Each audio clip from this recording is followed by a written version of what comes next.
Sungai Bakap. Sila.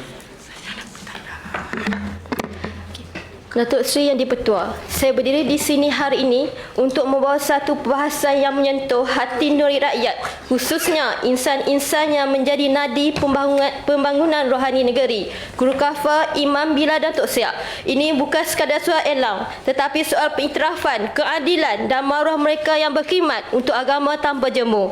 Namun, di sebalik peranan besar itu, mereka masih hidup dalam kesempitan yang berpanjangan dan tidak menerima perhatian sewajarnya dari pihak berkuasa negeri. Datuk Seri Yang di-Pertua, izinkan saya mulakan dengan nasib yang menimpa guru-guru Khafa pendidik awal yang menjadi asas mengajar asas Islam kepada generasi muda. Mereka berkhidmat dengan penuh sabar dan kasih sayang, namun terus setia mengajar demi ilmu dan agama. Namun realitinya amat menyedihkan. Ramai antara mereka telah berkhidmat lebih 10 hingga 15 tahun tetapi masih menerima elang sekitar RM1,500 hingga RM1,600 bulan. Lebih malang lagi, kadar ini tidak mencapai gaji minimum kebangsaan RM1,700 seperti yang ditetapkan kerajaan. Bayangkanlah, dengan kadar tersebut, mereka terpaksa menanggung kos hidup yang semakin tinggi. Lebih memilukan, sagu hati kas kerajaan negeri hanya RM50 sebulan dan kekal begitu hampir 20 tahun lamanya. Justru itu saya menyuruh kerajaan negeri agar menyemak semula kadar sagu hati dan menaikkannya kepada sekurang-kurangnya RM200 sebulan. Pada masa yang sama, kerajaan perlu menilai semula struktur elang serta memastikan pematuhan terhadap gaji minimum RM1,700. Guru Khafa juga wajar diserat sebagai kaki tangan dan kestabilan kewangan selepas berpuluh tahun berkhidmat. Datuk Seri Yang di-Pertua, seterusnya saya ingin menekankan peranan Imam Bilal dan Tok Siap, tiga tonggak utama rumah Allah. Imam mengetuai solat jemaah dan menjadi pemimpin rohani masyarakat. Bilal membantu Imam melakukan azan dan menguruskan hal termasuk jenazah. Tok Siap pula memastikan kebersihan, keselamatan dan penyelenggaraan masjid sentiasa terjaga. Namun, ketiga-tiga golongan ini hidup dalam keadaan serba sederhana dengan elang yang tidak setimpal, iaitu Imam menerima sekitar RM850 sebulan, manakala Bilal dan Tok Siap menerima sekitar RM500 sebulan. Angka ini jauh ketinggalan berbanding tanggungjawab dan komitmen mereka yang melibatkan 5 waktu sehari, 7 hari seminggu. Lebih mengecewakan lagi, Jabatan Agama Islam Negeri hanya menanggung 2 imam, 2 Bilal dan 2 Tok Siap bagi setiap masjid. Bagi masjid besar mungkin tidak menjadi masalah, tetapi bagi masjid kecil di luar bandar, hal ini menjadi beban yang menjejaskan operasi harian. Perlu diingatkan, ramai imam dan Bilal berkelayakan tinggi serta memiliki pertauliahan. Oleh itu, kerajaan negeri wajar memberi pengiktirafan dan imbuhannya lebih setimbang dengan tanggungjawab dan kelayakan mereka.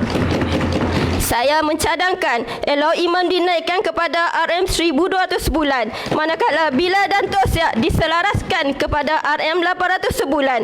Peruntukan khas juga perlu disediakan untuk pegawai masjid gantian agar masjid tidak terbeban. Selain itu, satu skim khas kebaikan hal ehwal Islam Negeri Pulau Pinang wajar diperkenalkan bagi menyelaraskan elang dan laluan kenaikan pangkat berdasarkan tempoh perkhidmatan serta prestasi mereka.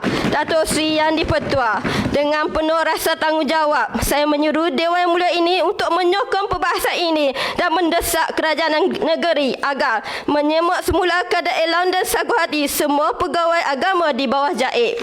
Menetapkan elang guru Khafa tidak kurang daripada gaji minimum RM1,700. Menaikkan sagu hati guru Khafa daripada RM50 kepada RM200 sebulan. Menambahkan elang Imam Bilal dan Tok Siap kepada kadar yang lebih adil dan realistik. Menyediakan peruntukan tetap bagi pegawai masjid gantian. Menubuhkan skim khas kebajikan hal ehwal Islam Negeri Pulau Pinang bagi menyelaraskan kebajikan semua golongan agama. Perbahasan ini bukan semata-mata soal angka dan bajet, tapi soal maruah dan amanah. Jika Jika kita gagal menghargai mereka yang menjaga agama, bagaimana mungkin kita mengharapkan keberkatan dalam pembangunan negeri? Oleh itu, saya mohon agar Dewan ini sebulat suara menerima cadangan ini sebagai tanda bahawa kerajaan negeri Pulau Pinang benar-benar peduli terhadap rakyatnya. Sekian, terima kasih. Sila. Pulau Betung.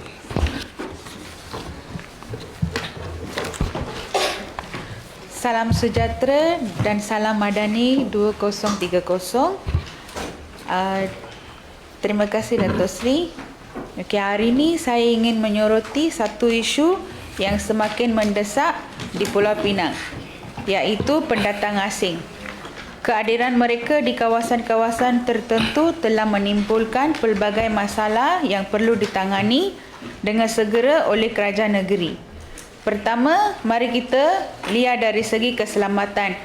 Dalam beberapa tahun kebelakangan ini, kita telah mendengar banyak laporan mengenai peningkatan jenayah yang berkaitan dengan pendatang asing, kecurian, pergaduhan dan masalah sosial lain telah menjadi kebimbangan utama penduduk tempatan. Rasa tidak selamat ini bukan sahaja mengganggu ketenteraman awam tetapi juga menjejaskan kualiti hidup penduduk. Kerajaan negeri perlu mengambil tindakan tegas untuk memastikan keselamatan rakyat, termasuk memperhebatkan rondaan polis dan meningkatkan kehadiran pihak berkuasa di kawasan yang terjejas. Seterusnya, kita tidak boleh mengabaikan isu peluang pekerjaan. Pendatang asing seringkali bersaing dengan penduduk tempatan untuk pekerjaan, terutamanya dalam sektor pekerjaan rendah. Keadaan ini menimbulkan kebimbangan di kalangan golongan muda yang berusaha mencari pekerjaan. Kerajaan negeri perlu memastikan bahawa penduduk tempatan mendapat keutamaan dalam pengambilan pekerja. Dasar yang menyokong penciptaan pekerjaan untuk rakyat harus dilaksanakan agar mereka tidak tertinggal. Datuk Seri Yang Dipertua, selain itu terdapat juga isu integrasi sosial.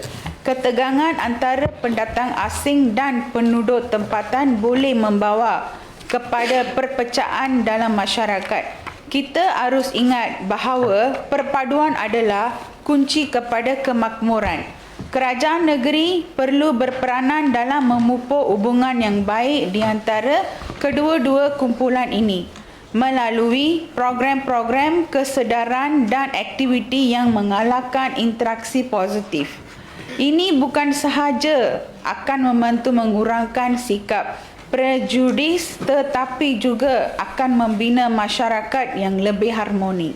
Akhir sekali, kita perlu menekankan bahawa penyelesaian kepada isu pendatang asing bukanlah semata-mata dengan tindakan tegas yang berperikemanusiaan. Kita juga perlu menangani punca yang menyebabkan mereka datang ke sini, seperti peluang ekonomi dan keadaan hidup yang lebih baik. Kerajaan negeri harus bekerjasama dengan pihak berkuasa pusat untuk mencari jalan keluar yang holistik.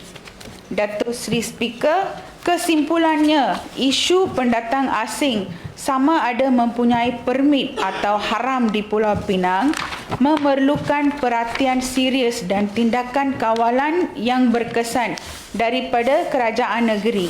Kita perlu memastikan keselamatan dan kesejahteraan penduduk tempatan terjaga sambil mempromosikan keharmonian dalam masyarakat. Marilah kita bersama-sama mencari penyelesaian yang terbaik untuk isu ini demi masa depan Pulau Pinang yang lebih baik. Sekian, terima kasih.